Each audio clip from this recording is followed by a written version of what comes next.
I am Keanu Reeves, and this is my story, where things truly began to change, not just for Emily, but for me too. When I pulled up to a quiet suburban street, no cameras were rolling, no red carpets were laid out, and no press was there to capture the moment. The air is hot, the kind that sticks to your skin, and all around, there's stillness. Just a little wooden table, a glass pitcher of lemonade, and a crayon sign that reads, 50cc lemonade. Help us save our home. And what happens next? It's not in any script, not part of a PR tour, it's raw, real. And when I knelt down beside her, her story melted my heart. Because in the next few minutes, one little girl's quiet stand to save her home will meet me, and I understand what it means to lose and to give. And it all starts with a single question.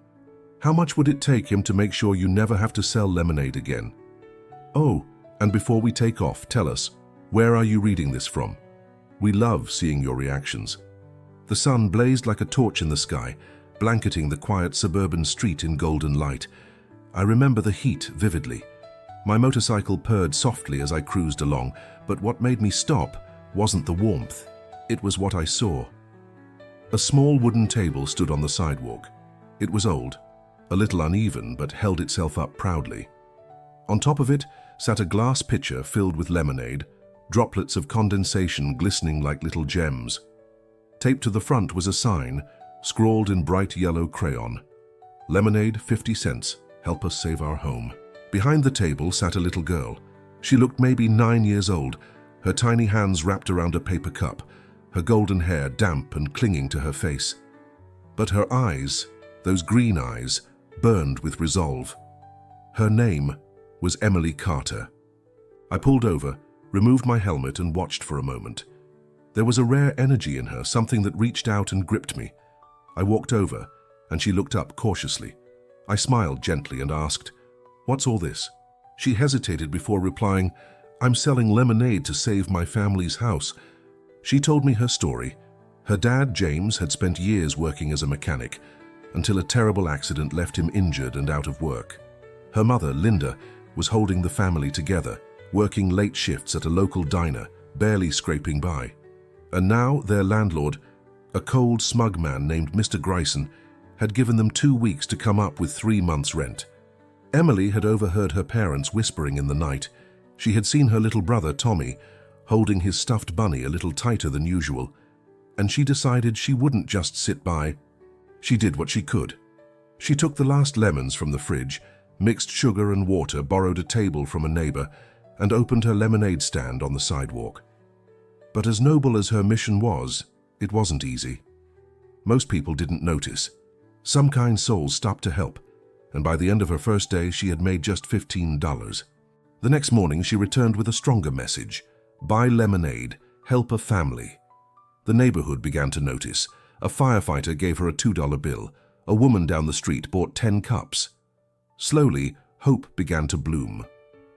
But not everyone brought hope. A shiny black car rolled up. I remember the way the sun bounced off its flawless paint. The door opened and a man stepped out, tall, impeccably dressed, and exuding cold authority. It was Mr. Grayson. He approached Emily with a smirk. "A lemonade stand? This is your big plan." Emily didn't flinch.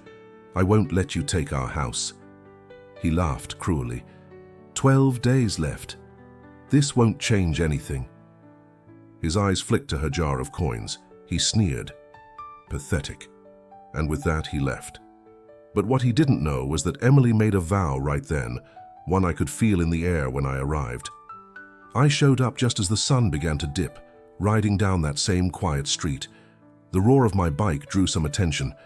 When I pulled up next to her table and removed my helmet, Emily's jaw dropped. I could tell she recognized me. I walked over with a smile and asked, "What's all this?" She explained again, her voice steadier this time. "I'm selling lemonade to save my family's house." "That's a big goal," I said. "How's it going?" "I've made $72 so far," she told me. "How much for a cup?" 50 cents. I reached into my pocket, pulled out a $100 bill and placed it on the table. "I'll take one," I said. Her eyes widened.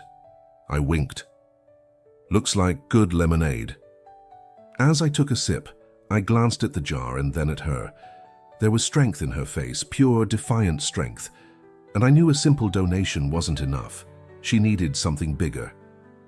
"How much do you need to save your house?" I asked. She bit her lip. "A lot more." "And how much time do you have?" 12 days. I stood tall, pulled out my phone, and made a call. 12 days, I said to the person on the other end. "Let's make sure she doesn't lose her home." Emily stared at me, stunned.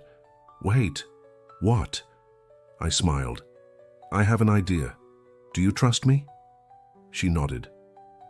"Do you mind if I take a photo of your lemonade stand?" She gave me a shy nod. I snapped a picture and began typing. She peeked over to see what I was doing. After a few taps, I looked up. "I just posted it to my socials. Let's see what happens." She didn't have a phone, but she understood the power of the internet. "What did you say?" I grinned. "I told my followers that the best lemonade stand in America is right here, and that a little girl is fighting to save her house." Her heart pounded. "Will it really help?" "Let's find out," I said. And that was the beginning of something incredible. At first, nothing happened. Cars passed by and the street stayed quiet. Emily stood there with her hopeful eyes, watching every vehicle that slowed but didn't stop.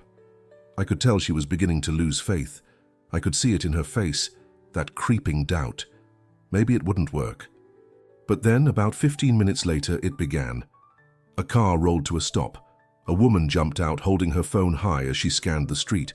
She spotted Emily's stand and practically sprinted toward her. "Are you the girl from Keanu Reeves's post?" she asked breathlessly. Emily nodded, her voice barely coming out. "Yes." "I'll take 10 lemonades," the woman said, pulling out a $50 bill. "Keep the change." Emily's eyes lit up. She handed over the cups, hands trembling with excitement. Before she could even catch her breath, another car pulled up, then another and another. It was like a floodgate had opened. Within an hour, there was a line of cars wrapped around the block. People were stepping out with phones in hand, taking photos, filming videos, and telling Emily how moved they were by her story. Some just dropped money in the jar without taking a cup. A man in a sharp navy blue suit handed her a $100 bill and smiled as he sipped his lemonade. A group of teenagers showed up and pooled their money together to buy the rest of her lemonade. And then they helped her make more. Then someone from a local bakery came by. They brought a stack of fresh pastries and set up a second table beside Emily's, promising to donate every penny they made to her family. That's when the journalists showed up. Cameras flashed, microphones appeared. A news van pulled up and parked across the street. Reporters swarmed the stand, eager to speak with Emily. "How does it feel to have Keanu Reeves support your lemonade stand?" one asked. Emily looked overwhelmed, but her smile never wavered. "Amazing," she whispered. "I didn't expect any of this." By the time the sun dipped below the rooftops, Emily had made over $8,000. I stood quietly nearby, watching the magic unfold. Her mother, Linda, came running from the house, mouth open in disbelief at the sight of the crowd and the pile of money on the table. "Emily? How?" Emily turned, beaming. "Keanu Reeves." Linda's jaw dropped. I gave her a small wave and smiled. But we weren't out of the woods yet. The next morning, Emily woke to her mother's frantic voice. "James, James, come see this." I wasn't there when it happened, but she told me later. She had leapt out of bed, hair tangled and heart pounding, and ran to the living room. Her parents were gathered at the kitchen table, eyes fixed on the newspaper spread in front of them. The headline read, "Keanu Reeves helps little girl save her home. Community rallies together." There was a full-color photo of Emily's lemonade stand, of me crouched beside her, and a sea of people lined up on the sidewalk. Her father whistled and said, "I can't believe it." But just as the joy began to bloom, there was a sharp, hard knock on the front door. Emily's stomach twisted. It was Mr. Grayson. He stood there, newspaper in hand, and a smug expression plastered across his face. "Well, well," he said as he walked right in, completely uninvited. "Looks like you're sitting on a nice little mountain of cash." Linda stepped between him and Emily, arms crossed. "We'll pay what we owe you, Mr. Grayson." He chuckled. "Actually, I've had a change of heart. This property seems to be getting quite the attention now. I've decided to raise the rent." Emily gasped. "You can't do that," she cried. He looked down at her and smiled, condescending and cruel. "Oh, I can. And I will." James stepped forward, fists clenched. "That's not fair, and you know it." Grayson shrugged. "Business is business. If you don't like it, you can leave." Tears welled up in Emily's eyes. Just when it seemed like they'd won, the rug was being yanked from beneath them again. But then, that familiar low rumble echoed in the distance. Emily's face turned toward the sound. She knew that engine. I was back. I pulled up on my motorcycle in front of their house, but I wasn't alone. Right behind me was a sleek black car. Out stepped a woman in a tailored suit, poised, confident, and holding a leather-bound folder thick with papers. Her name was Victoria Langley, and I had called in a favor. As I removed my helmet, I looked at Emily. "Hey, kiddo." She rushed to me. "Mr. Grayson's trying to raise the rent. He says we still have to leave even if we pay." I looked at Grayson, my smile gone. "Is that true?" He tried to play it cool, straightening his tie. "And who exactly are you?" I kept my voice low, calm. "Just someone who doesn't like bullies."